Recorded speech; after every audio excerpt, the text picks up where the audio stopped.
What is the difference between RII, NII, QIB and anchor investor? Dear viewers, इस video में हम IPO और IPO के investor categories की चर्चा करेंगे। IPO stands for Initial Public Offering.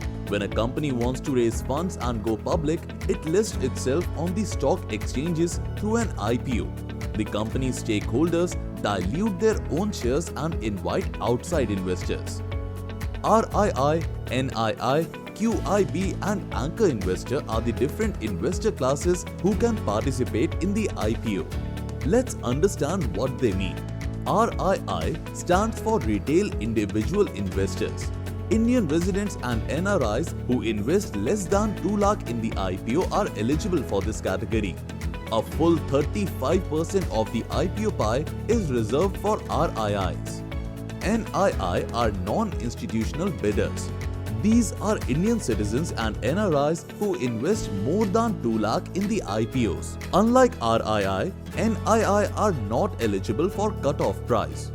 In every IPO, a minimum of 15% is reserved for NIIs. QIBs are qualified institutional bidders. QIBs are institutions such as mutual funds, insurance companies, public and private banks, foreign investors and so on. To apply under this category, SEBI registration is required. 50% of the IPO offer size is reserved for QIBs. जो QIBs 10 crore से ज्यादा का bid करते हैं, उन्हें anchor investor कहा जाता है। एंकर इन्वेस्टर्स के लिए ऑफर प्राइस अलग से सेट होता है। एंकर इन्वेस्टर्स का बिड और ऑफर पीरियड भी अलग होता है। 60% of the QIB's share is reserved for anchor investors.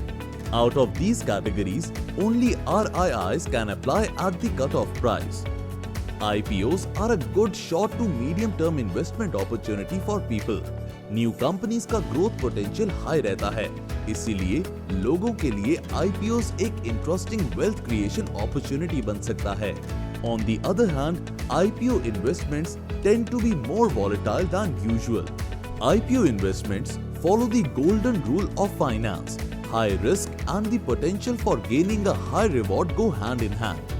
To recap, IPOs have 4 different investment classes: RII, NII, QIB and anchor investor.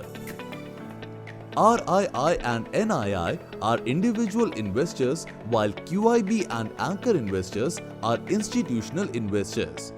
Here is the respective IPO offer size reserved for these indirect investment classes. Investments in securities market are subject to market risks. Read all the related documents carefully before investing.